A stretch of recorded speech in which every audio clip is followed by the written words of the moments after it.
અમદાવાદના નરેન્દ્ર મોદી સ્ટેડિયમ ખાતે આજે ભારત અને ન્યૂઝીલેન્ડ વચ્ચે રમાનારી ટી20 વર્લ્ડ કપની ફાઇનલ મેચને લઈ સમગ્ર શહેરમાં ઉત્સાહ। 1 લાખથી વધુ પ્રેક્ષકો અને અનેક વીઆઈપી મહેમાનોની સુરક્ષિત અવરજવર માટે અમદાવાદ પોલીસ અને વહીવટી તંત્ર ચુસ્ત ટ્રાફિક વ્યવસ્થા ગોઠવવામાં આવી છે। ફાઇનલ મેચને લઈ સ્ટેડિયમ ખાતે પોલીસ દ્વારા ચાંપતો બંદોબસ્ત ગોઠવી દેવાયો। ભારત અને ન્યૂઝીલેન્ડની ટી20 વર્લ્ડ કપની ફાઇનલ મેચને લઈ નરેન્દ્ર મોદી સ્ટેડિયમમાં સુરક્ષા હેતુ પોલીસ અધિકારી કર્મીની ટીમ તૈનાત રહેશે, જેમાં 8 ડીસીપી, 14 એસીપી અને 27 પીઆઈ, 91 પીએસઆઈ, 1800 પોલીસ કર્મીની ટીમ બંદોબસ્તમાં રહેશે। આ સાથે સ્ટેડિયમમાં બોમ્બ ડિટેક્શન અને ડિસ્પોઝેબલ સ્ક્વોડ અને નેશનલ ડિઝાસ્ટર રિસ્પોન્સ ફોર્સની પણ ટીમ ઉપસ્થિત રહેશે।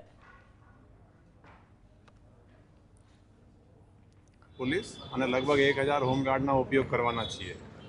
આ વખતે આપણે થોડા હોલ્ડિંગ એરિયા જે ગેટ નંબર 1 અને 2 ઉપર થોડા મેઇન રોડની બાજુ પર હોલ્ડિંગ એરિયા રાખ્યા છે, જેથી સ્ટેમ્પીડની જો શક્યતા આમ તો અહીંયા ક્યારેક થયો નથી, પણ થોડી ઓર એને ધ્યાને રાખીને રાખ્યા છે। એ ફર્સ્ટ ટાઈમ આપણે આ એવી મેચમાં કરી રહ્યા છીએ।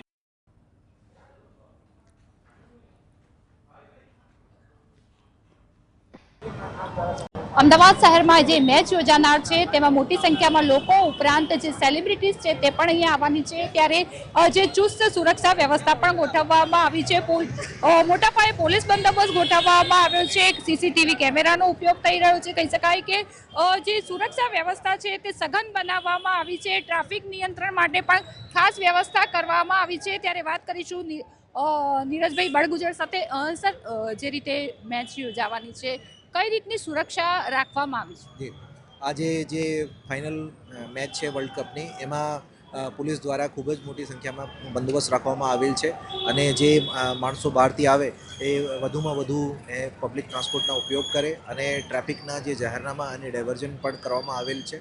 અને અહીંયા જે પ્રેક્ષકો આવશે એના માટે વ્યવસ્થિત હોલ્ડિંગ એરિયા બેરિકેડિંગ દ્વારા ગોઠવવામાં આવેલ છે। અંદર પણ 3 લેયર સુરક્ષા ગોઠવવામાં આવેલ છે। સર, જે વીવીઆઈપી પણ આવવાના છે, કઈ રીતનું આયોજન છે? કારણ કે પબ્લિક પણ આવશે, વીવીઆઈપી લોકો પણ આવશે, ટ્રાફિકને લઈને પણ કઈ રીતની વ્યવસ્થા?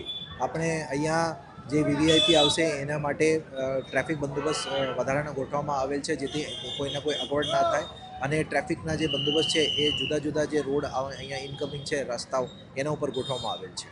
સર, વાત કરવામાં આવે પોલીસ જવાનોની, તો કેટલા પોલીસ સ્ટેશનના કેટલા જવાનો અહીંયા ખડે પગે રહેશે? શું કરે? આપણે અહીંયા 121થી વધારે પોલીસ અધિકારી તેમજ 4500થી વધારે પોલીસ જવાન અને હોમગાર્ડ અત્યારે લગાવવામાં આવેલ છે। તો તમે જોયું તે રીતે કે જે મોટી સંખ્યામાં જે લોકો છે તે અહીંયા આવવાના છે, ત્યારે જે સુરક્ષા વ્યવસ્થા છે, કોઈ અનિચ્છનીય ઘટના ન ઘટે તે માટે જે ચુસ્ત પોલીસ બંદોબસ્ત છે તે ગોઠવવામાં આવ્યો છે। કેમેરામેન ભીખાભાઈ વ્યાસ સાથે ઝલક અધ્યારું, GSTV।